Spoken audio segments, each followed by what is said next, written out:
Et salut, c'est Biscotte Pilgrim, bienvenue dans Retour de séance. Aujourd'hui un retour de séance un peu spécial puisqu'on va s'attaquer à Demon Slayer. Et pour ce j'ai invité mon pote Thibaut. Bonjour. Voilà, moi j'y connais rien du tout en anime, donc du coup j'y suis allé en néophyte alors que Thibaut est un peu plus connaisseur. Voilà, donc je suis la série depuis le début, 2019, et donc ouais, je connais bien l'œuvre et je pense que ça va être intéressant comme discussion. Parfait, bonne vidéo, à plus. J'ai mis un t-shirt One Piece, alors que j'y connais rien en One Piece. Super. C'est bien, t'as bien entraîné. Je sais pas si c'est un peu raciste. Bah non, remarque, non, si je vais voir Superman. Je peux mettre le champ de Batman. Oui, voilà. En vrai. C'est dans le thème. Voilà, donc on est parti avec Thibaut. Hop, et on va se faire une review, sans casser la voiture derrière, de Demon Slayer, la forteresse de l'infini. Partie 1, qui sera du coup normalement une trilogie. Waouh, en plus ça dure 2h40. Ah, ça va être Ça, une par très contre- longue trilogie, oui. Par contre, donc, on le dit tout de suite, moi je suis complètement néophyte. Je connais rien à Demon Slayer. Là où Du moi, coup- ouais, j'avais vu toute la série depuis le début, depuis 2019. Hein. Voilà, Thibaut il est expert, donc moi je me suis pointé en salle.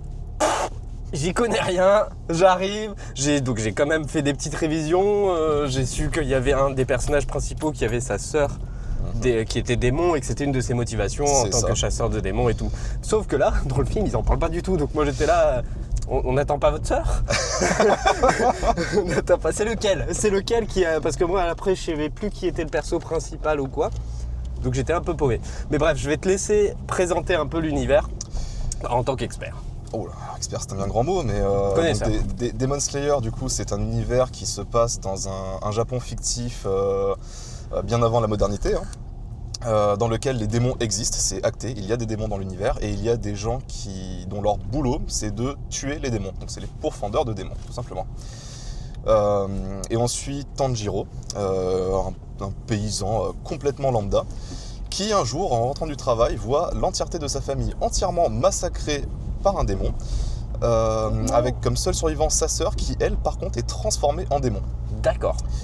Un pourfendeur de démons arrive pour tuer sa sœur, Tanjiro l'en empêche, et on se rend compte que sa sœur est capable de maîtriser un petit peu ses pulsions meurtrières, on va dire.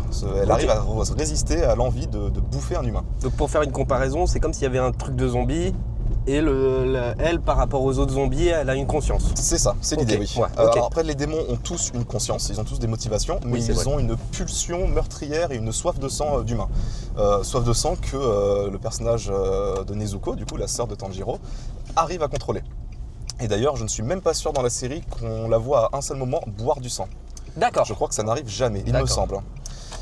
Et du coup, on va suivre Tanjiro et sa sœur, donc Tanjiro qui va devenir pourfendeur de démons, et sa sœur à travers du coup le pays, afin de trouver le maître des démons, Satan en personne, Muzan, qui Ah oui. apparemment, voilà, c'est Ils en parlent. ce Muzan qui apparemment aurait transformé Nezuko en démon, et il D'accord. faudrait récupérer son sang pour que Nezuko redevienne humain.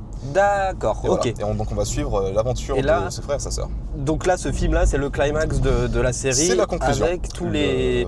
Parce que là, ce qui m'a un peu perdu, c'est qu'il y a plein de personnages qui C'est ont ça. la fin de leur arc, en fait. Exactement. Et en fait, ces personnages sont les personnages les plus importants des pourfendeurs de démons. Ouais. Ce sont les piliers. Donc, Oui, les piliers, voilà, ouais, sont les ça- plus grands combattants. C'est ouais, donc, c'est-à-dire qu'au départ, moi, je dis, j'ai eu du mal à rentrer dans le film parce que forcément, j'avais même pas mes codes. Je pensais que je pouvais m'attacher aussi aux codes de scénario que je comprends à peu près. Et là, on n'est même pas là-dedans, on est dans d'autres types de codes, on est dans les codes du manga. Et donc c'est ce qui fait que j'ai eu du mal à rentrer dedans. Par contre, sur la fin, une fois que j'avais un peu comme dans le 13e guerrier, il y a une scène où il y a Antonio Banderas qui a une scène où tout le monde parle arabe. Et au début de la scène, il comprend rien. Ouais. Ou viking, pardon. Ah oui. Non, je sais plus, ouais, l'un ou l'autre. Et tout le monde parle, et au bout d'un moment dans la scène, il finit par comprendre le langage. Ok. Et ben moi j'ai bien mis 1 heure et demie avant de comprendre un peu comment ça fonctionnait avec le principe de on est dans l'action et on a des flashbacks pour expliquer quel est Ok, ouais, l'enjeu bien sûr. de cette action. Et au bout d'un moment ça a fini par fonctionner, notamment sur la fin. La Ouais. fin, il y a 2 trucs Oui. incroyables. Très bien, on va y revenir assez vite, incroyables. je pense. Mais oui, Où là, t'arrives à- c'est pour ça que la fin, pour moi, est le meilleur du film. Ouais, moi à aussi. mes yeux. Enfin, même moi en tant que néophyte, je l'ai ressenti. C'est pour ça, justement, que c'est un des meilleurs. C'est que là, ça parle à tout le monde, en fait. Ouais, bah oui, parce que c'est en fait, tu arrives à avoir de l'empathie pour l'antagoniste parce que tu comprends son parcours, quoi. Tu comprends son parcours en ouais. quelques scènes. C'est comme si tu avais eu toute l'histoire du gars, mais ça dure un quart d'heure. Hein. Et t'es ému parce que tu as tout compris de ses motivations, de ce qui fait qui il est.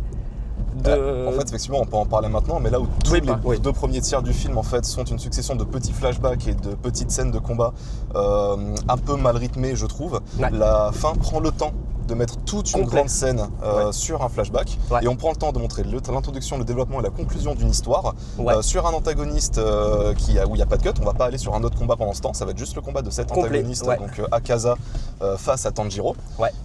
D'ailleurs, combat que toi t'as peut-être pas eu du coup les subtilités parce que ce sont des adversaires qui se sont déjà rencontrés en fait. Je l'ai compris. Alors tu as dû le comprendre, mais non, j'ai rien, j'ai que dalle.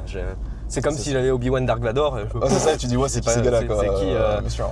Donc bon, après ça c'est ma responsabilité de spectateur aussi. Ça m'a beaucoup interrogé sur ça parce que j'aurais pu aussi avoir ce truc de j'ai été ouvert, tu vois, parce que j'aurais pu avoir ce truc de rejet de je connais rien. Bon, je vais pas essayer.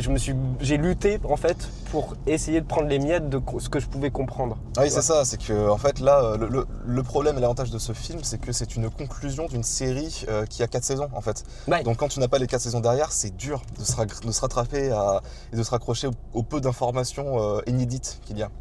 Là où les autres personnes, la majorité des gens qui sont allés voir le film ont vu la série avant, ils avaient juste arrivé et à bouffer leur popcorn et à adorer parce qu'ils avaient déjà tous les tenants et aboutissants de tous les personnages qu'il y avait à l'écran. Ouais.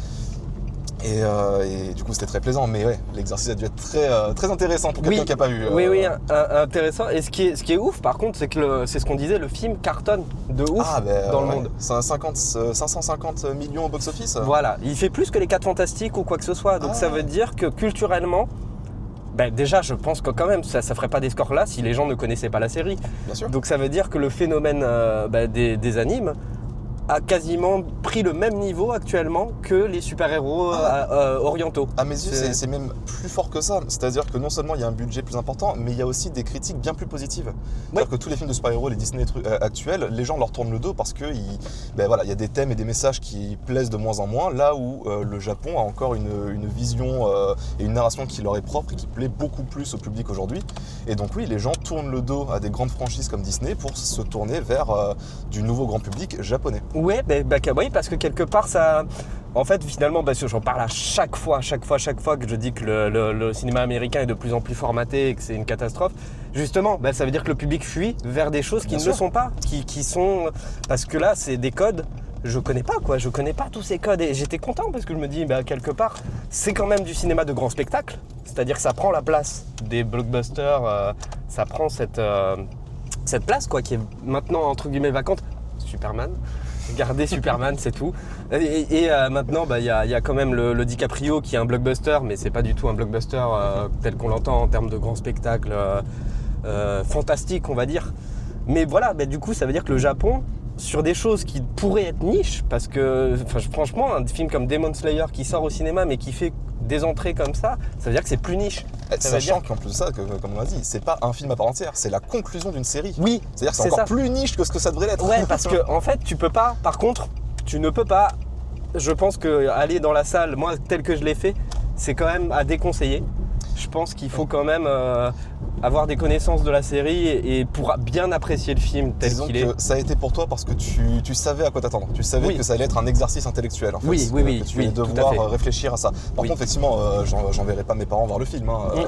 Ils ont pas vu la série, ils s'en foutent, ils comprendraient rien au film. C'est ça. Mais c'est d'autant plus remarquable que le film fasse ses scores en sachant ça.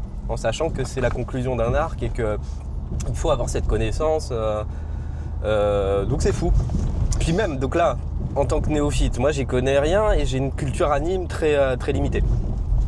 Mais j'ai quand même été subjugué par la qualité des combats, par les spectacles que ça apporte, quoi. Et en plus, en tant que néophyte, c'est des choses auxquelles je suis pas habitué, donc je suis content parce que c'est comme si j'arrivais à Disneyland et je vois des couleurs, je vois des trucs et des ruptures de dessin.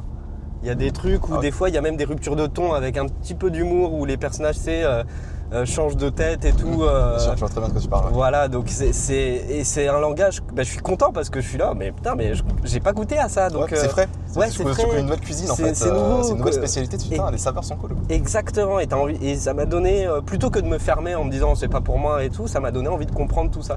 Moi, ce qui me réfrène dans tout ce qui est anime ou quoi que ce soit, c'est la quantité. C'est le fait de devoir j'ai pas l'assiduité, que ce soit même pour les trucs américains ou quoi. Hein. C'est pour ça que moi le format film me convient mieux parce que je suis bloqué sur le film et. Oui, c'est ça, c'est une seule œuvre. Voilà. Et c'est pas plein de petits morceaux d'une grande œuvre bien plus vaste. Quoi. Exactement. Ouais. Et j'ai pas cette. C'est-à-dire que les séries non plus, c'est pas forcément ton truc, t'es plus Exactement, sur les films. Quoi. Absolument, ouais. absolument. Okay. Donc déjà de base, voilà. Donc c'est un gros frein pour moi pour m'initier au manga. Par contre, je trouve ça remarquable. Les trucs que j'ai vus sur Naruto ou One Piece, je trouve ça génial. Et Demon Slayer a cette spécificité, je trouve, c'est au niveau de son univers, quoi. Au niveau de son univers, j'ai trouvé une vraie différence et une vraie identité, tu vois, dans ce Demon Slayer, et même y compris dans les combats, quoi. C'est des trucs que j'avais pas vus, quoi. Oui, c'est inédit. Hein. Mais justement, c'est aussi ça qui est intéressant, c'est que l'animation est faite par Ufotable, j'espère que je prononce bien. Et c'est actuellement, en tout cas à mes yeux et aux yeux de beaucoup de monde, une des plus grosses boîtes d'animation japonaises. D'accord. Donc ils font du très très grand spectacle, et c'est d'autant plus impressionnant que le manga original, malgré toutes ses qualités narratives, visuellement est loin d'être extraordinaire, hein, sans être méchant. Beaucoup de gens en ont conscience, hein, niveau dessin, c'est pas dingue. Par contre, l'histoire est excellente. Et du coup, quand Ufotable arrive et anime avec cette qualité des dessins qui sont pas dingues, mais la valeur ajoutée à l'œuvre est décuplée. Donc c'est vraiment le médium, enfin le fait de l'avoir transformé en mouvement. Parce que c'est vrai que pour le coup, ce qui m'intéresse dans les combats, c'est le mouvement. C'est cette notion de mouvement, etc. Et que tu peux pas avoir dans. Est-ce que quand. Ça, c'est une vraie question. Est-ce que quand ils conçoivent le manga, c'est déjà une base de travail pour un anime ou est-ce que le manga est une œuvre à part entière? Non, le manga est réfléchi pour être une bande dessinée et pas autre chose. Voilà, ok. C'est une œuvre à part entière. C'est une œuvre à part entière. Et ensuite, les boîtes de production doivent adapter en animation. Du coup, c'est à eux de s'adapter au type de dessin et au type de découpage, du coup, parce que l'animation dans la bande dessinée, c'est le découpage. Ouais. Le découpage est une animation. Tout à fait.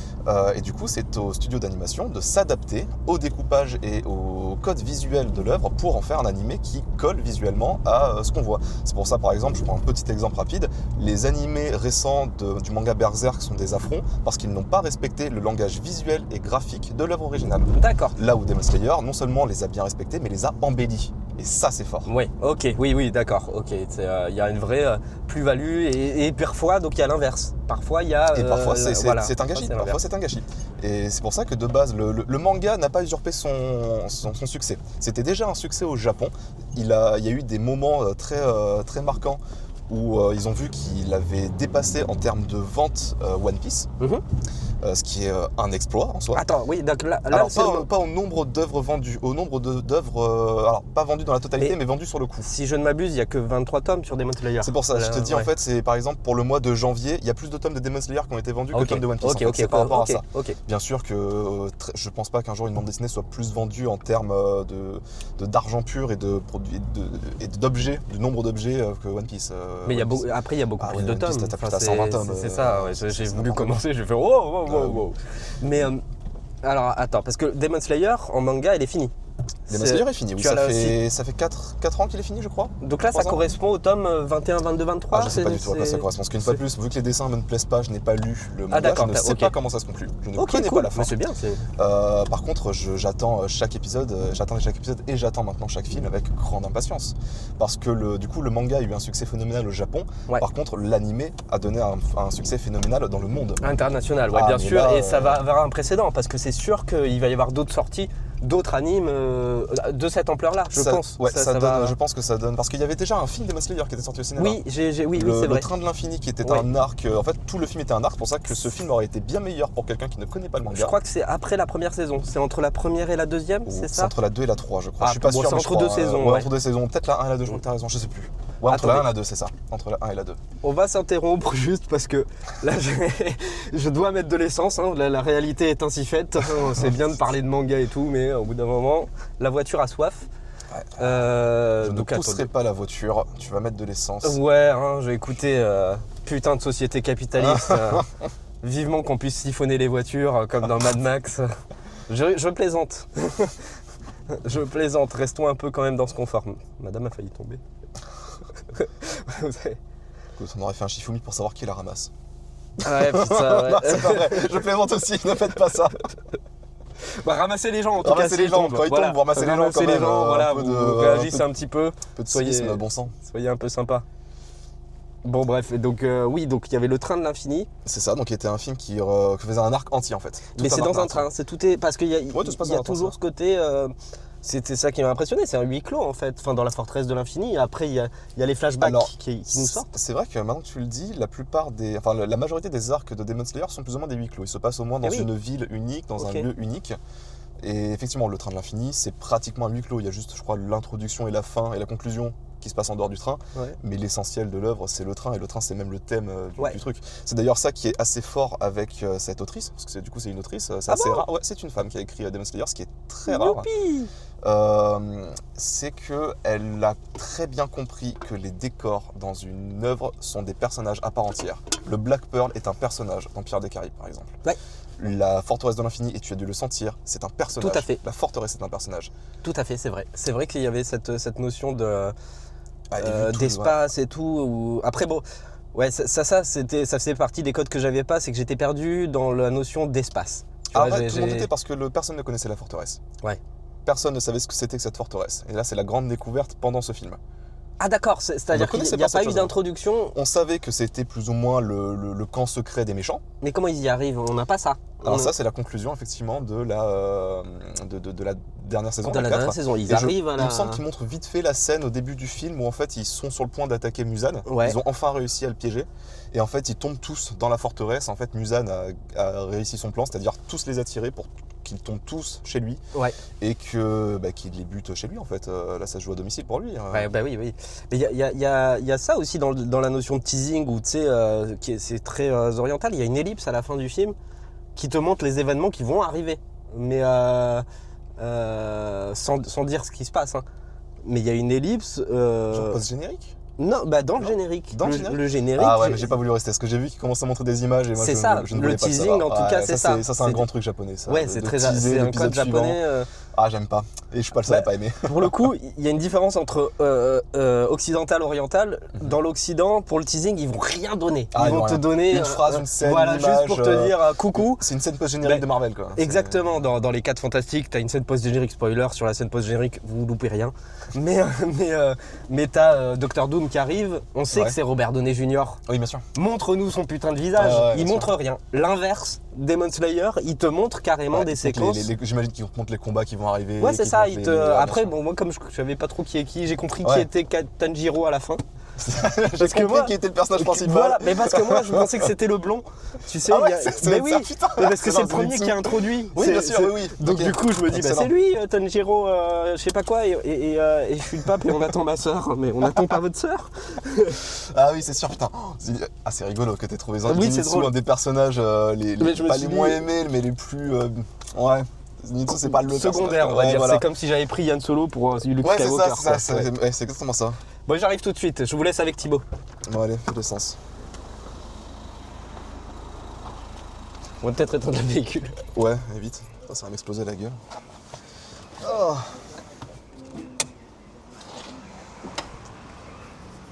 C'est bon, il est seul. Abonnez-vous. Il a besoin d'argent pour l'essence.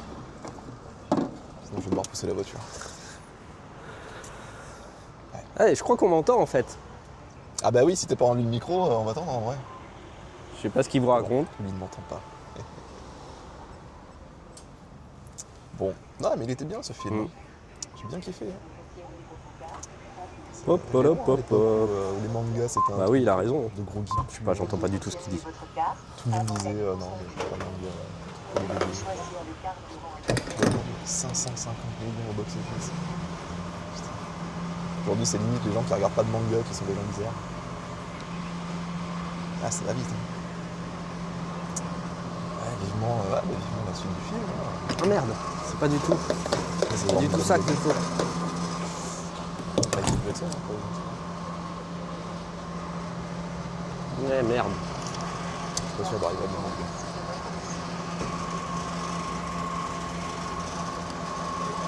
Oh, je me suis trompé. Je vais vous raconter une blague.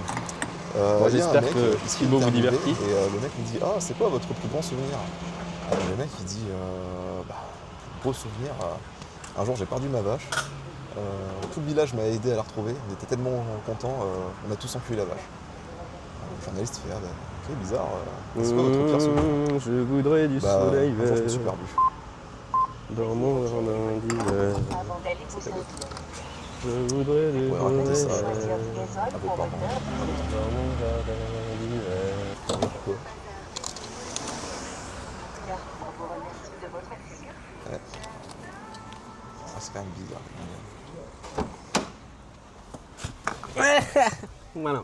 Ça va? Salut. J'ai presque rien raconté. C'est vrai? Non. Mais en plus, on m'entendait au micro, donc j'ai raconté des conneries en même temps. Ah merde. C'est ça qui est drôle. Putain. Donc voilà, mais en vrai, si tu devais résumer un peu l'expérience cinématographique. Ah bah, je vais te reciter ma formule, hein, parce que je l'aime bien. Ouais, vas-y. C'est un peu comme si j'étais venu à une fête de fin d'année d'une classe que je connais pas, dans une langue que je connais pas, et je me pointe, j'ouvre la porte, et bonjour, démerde-toi. Mais les petits fours sont bons. Mais très bons petits fours. Une fois que tu arrives à dedans, voilà, justement, ben en fait, finalement, j'y ai trouvé mon compte, parce que intuitivement, tu finis par comprendre. Justement, quand j'ai arrêté d'intellectualiser, c'est ça qui est intéressant. Ouais. C'est qu'au départ, j'étais dans un exercice intellectuel, et au bout d'un moment, j'ai lâché prise, et je me suis dit, bah attends, essaye de comprendre ce qui se passe, et basta. Tu comprends pas, tu ne t'accroches pas à ce que tu ne comprends pas, tu t'accroches à ce que tu comprends. Okay.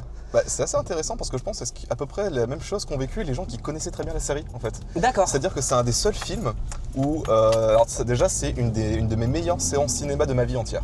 Déjà. Ouais, il y avait du monde, hein. Même moi, il y avait du monde encore. Alors au-delà de ça, c'est surtout que là, tu sais à quoi t'attendre. C'est-à-dire que je me pose dans le cinéma, la première seconde du film se lance, je suis déjà à 200% dedans. Ouais. C'est-à-dire que je sais ce que je vais voir. Je vais voir la conclusion d'une série que je suis depuis 2019, que j'aime depuis autant de c'est pas la temps. même émotion, ça. Et du coup, là, pareil, en fait, les fans de la série, ils vont pas réfléchir, ils vont pas dire c'est quoi les enjeux. Ils connaissent déjà tout. Ils connaissent les personnages, ils connaissent les enjeux, ils connaissent tous. Enfin, ils savent à quoi s'attendre. Du coup, ils ont juste posé leur cerveau et ils ont kiffé. Ils ont juste regardé du coup la conclusion d'une série qu'ils attendaient. Et ça a été un plaisir assez dingue. Hein. Je ne pense pas que dans toutes les personnes dans le cinéma, dans la séance, je pense pas qu'il y en ait un seul qui soit vraiment ennuyé ou qui n'ait pas aimé ce qu'il a vu. Parce que tout le monde savait à quoi s'attendre. Oui, c'est ça aussi peut-être l'avantage d'un truc aussi entre guillemets radical, mais dans son genre. C'est-à-dire que il nous prend pas par la main. Tu vois, tu sais ce que tu vas voir et c'est à toi de comprendre les codes. Du coup, c'est des spectateurs conquis qui viennent en salle. C'est des spectateurs, exactement, voilà, c'est vrai. C'est des spectateurs qui sont déjà conquis par ceux qu'ils vont voir. Donc le succès est d'autant plus énorme parce qu'en général, un succès, ça se fait en étant dans la conquête de spectateurs. Là, ça veut dire qu'il y avait déjà tous ces spectateurs-là qui étaient conquis parce que c'est pas une introduction de l'univers et il prend pas par la main. C'est-à-dire que non, justement, là, ce qu'il va prendre par la main, ce sont les gens qui connaissent la série, qui sont fidèles. C'est une récompense pour les gens qui ont vu la série. Exactement. Toi, t'arrives, t'es là, bon bah, allez, je viens squatter le petit four. Ah ouais. Le buffet avait l'air bon, donc tu viens. Mais en réalité, en termes de récit ou quoi que ce soit, le truc ne fait pas les. Et c'est quelque part une leçon pour tout le cinéma occidental, je pense évidemment à Marvel, mais même à Star Wars, qui passe son temps à surexpliquer et à infantiliser le public. Complètement. Ce film-là n'infantilise pas le public, il fait confiance à son public. Mais c'est le cas des œuvres japonaises en général, c'est d'ailleurs pour ça que les gens y vont. Parce que les œuvres aujourd'hui, même les choses un peu qui peuvent paraître gamins de prime abord, hein, que ce soit le One Piece, même Demon Slayer, c'est très gentil Demon Slayer. Hein. Ça fait très Disney dans le côté. Il y a quand même du sang, il y a quand même de la violence. C'est toujours les méchants ils ont une raison d'être méchants, puis au final ils sont pas si méchants, c'est les gentils qui gagnent à la fin. Oui, mais il y a une bonne leçon, il y a une bonne morale.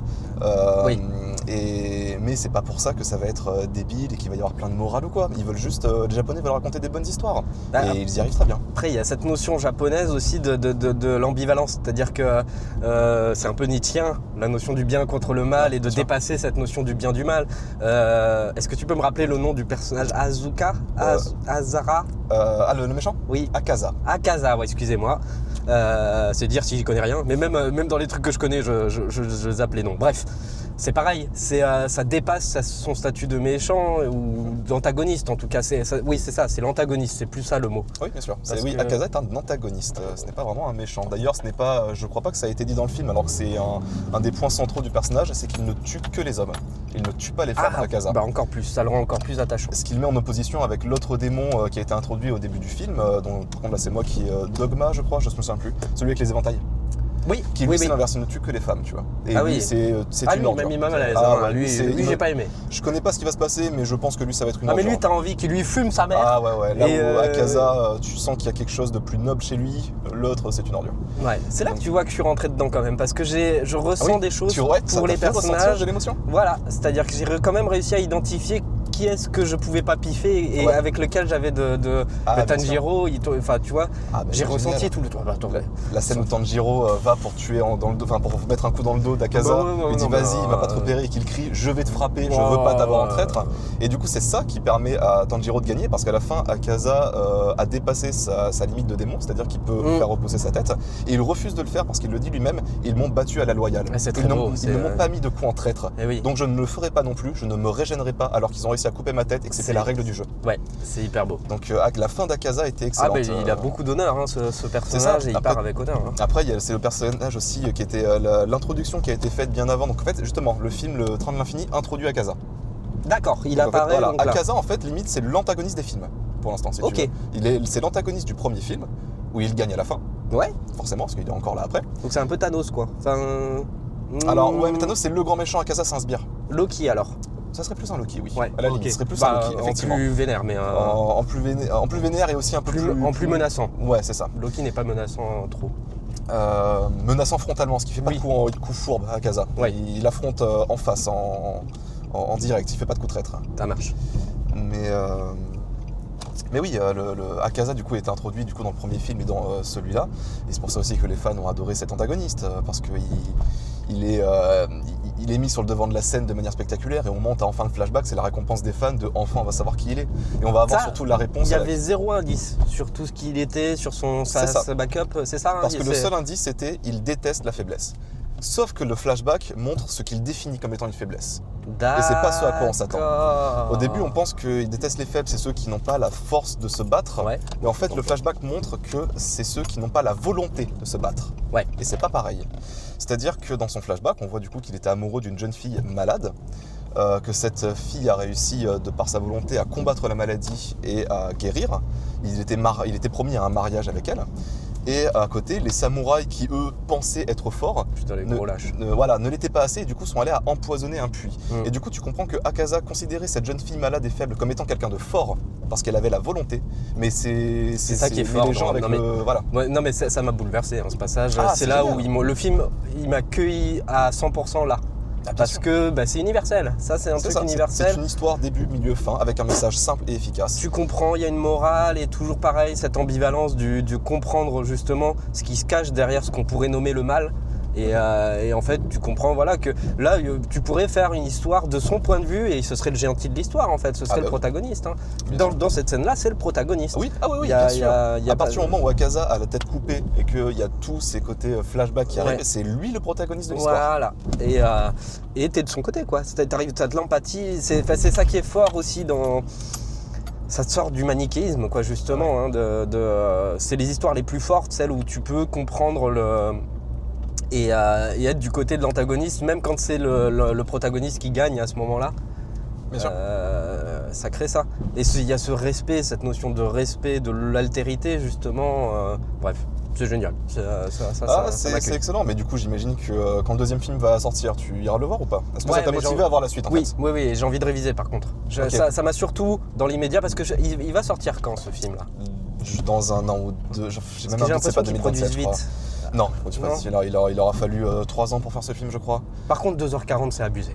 C'est très long. Par C'est contre, très c'est. long. Et en même temps ils ont pas, entre guillemets, pas eu le choix parce qu'en fait ce film devait conclure l'arc Akaza. Akaza devait perdre Oui. et mourir à la fin du film. On est d'accord, mais il n'y a pas 2h40 sur Akaza. Il y a Non, bien il y a- 1h30. Il y a tout ce qu'il y a avant. Ouais. Et tout ce qui est avant, ils pouvaient pas l'enlever en fait, parce que c'est ce dont je parlais quand je parlais d'adaptation.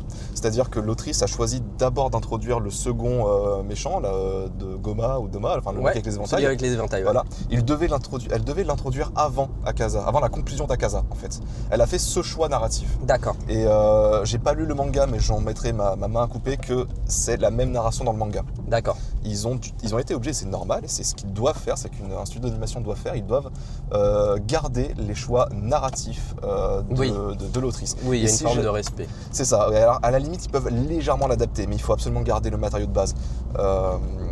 Là où ils doivent innover, c'est dans l'animation. Parce qu'on parle d'un animé. Par contre, oui, là, en termes de cinéma, du mouvement, etc. Là, ils ont un date de dingue. Là, tu pourras mettre justement une image de comparaison. Ah ouais, et puis il faut que ça crée...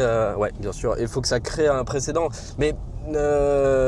parce que je trouve que justement dans les blockbusters américains, il y a une forme de rétention dans les scènes d'action qui est flippante, parce que tu te dis on a tellement de possibilités techniques, mais allez-y. Mais oui, c'est ça, bien sûr. Je vais revenir sur mon petit chouchou, Superman, mais oui. dans Je Superman, suis d'accord, les scènes d'action sont intéressantes. Voilà, il y a quelque chose qui revient de cette anime japonaise en fait, dans la rythmique où on se contrefout de la logique du mouvement scientifique. Est-ce que tu parles de la scène où l'immeuble s'écrase et il la porte l'immeuble, avec la voiture qui s'arrête et il sauve juste une femme dans une voiture? Je pensais pas à celle-ci, mais celle-ci, elle peut faire manga.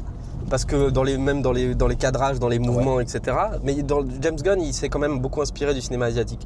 Mais je pensais à la scène où Superman, il est son full power et il finit par dégommer tous les soldats avec son laser boom. C'est un truc de manga, ça, parce que on oublie les codes de la réalité. Oui, et on va sur une iconisation. Et des mouvements qui vont beaucoup trop vite par rapport à... C'est ça qui peut choquer même. Et lui, il a pas peur de franchir ce cap, mais dans les autres films, putain, mais allez-y quoi, quand vous avez des héros avec des pouvoirs, allez puiser là-dedans, parce que Star Wars, etc. se sont inspirés du cinéma japonais de Kurosawa. Totalement. Donc pour moi, ça aurait un sens que les blockbusters s'inspirent pareil, des techniques et traduisent ces techniques du cinéma et de la japanime et de le remettre dans le live action. C'est tout à fait pertinent de faire ça. Et c'est ça qui sauverait et qui renouvellerait un peu ce cinéma qui est en train de vieillir parce qu'il ne renouvelle pas son langage. Bien sûr. Ah ouais. Donc j'ose espérer que le succès, non seulement commercial, mais surtout critique de Demon Slayer et même des œuvres japonaises en général, va mettre entre guillemets un coup de pied dans la fourmilière. Exact. Parce que là, quand tu vois tous les succès ratés des derniers Disney, parce que du coup Disney englobe Marvel, englobe notamment la dernière série Alien qui est une purge abominable. C'est vrai, j'ai pas regardé. C'est une abomination. Okay. C'est une abomination. Et à côté, tu vois Demon Slayer, tu vois l'Attaque des Titans, qui est à mes yeux l'animé qui a repopularisé le manga d'un point de vue mondial. Tout à fait. Plein de gens qui n'aimaient pas, soit qui ne regardaient pas d'animé, se sont mis à l'Attaque des Titans. Parce que ça fait aussi partie des nouveaux auteurs japonais qui arrivent à plaire à un nouveau public mondial. Maintenant, le Japon n'essaie plus de plaire à leur peuple, là où c'était le cas encore il y a 20 ans. Ils essayent de plaire au monde. J'ai regardé la première saison de l'Attaque des Titans et j'ai pas du tout eu de barrière. J'ai fait putain, mais c'est les codes que je comprends, c'est des univers que je comprends, c'est un truc très international. Et dis-toi que plus la série avance, plus c'est des codes occidentaux. Ok. La première saison se veut très japonaise, très nippone. Aussi pour que les Japonais accrochent dedans. Mais alors la dernière saison, il faut sauver le soldat Ryan. C'est pareil, la série elle est finie. La série est finie. Il faut que je regarde. Et d'ailleurs, petite parenthèse, je ne comprends toujours pas pourquoi la conclusion de l'Attaque des Titans, qui était aussi un film, ils ont fait un film pour conclure, n'est jamais sorti au cinéma. Ils l'ont sorti à des séances spéciales, il me semble. Des séances spéciales. Mais pas comme Demon Slayer, alors que ça aurait sûrement, vu au regard des chiffres de Demon Slayer. Ça aurait tout pété, c'est sûr. Ok, donc on voulait revenir sur le succès. Et notamment l'acceptation du grand public des mangas en général, des animés en général. C'est-à-dire que là où avant les animés c'était vraiment un truc de niche, limite les gens avaient un peu honte dans la cour de récré de dire qu'ils avaient vu le dernier Naruto, le dernier Bleach.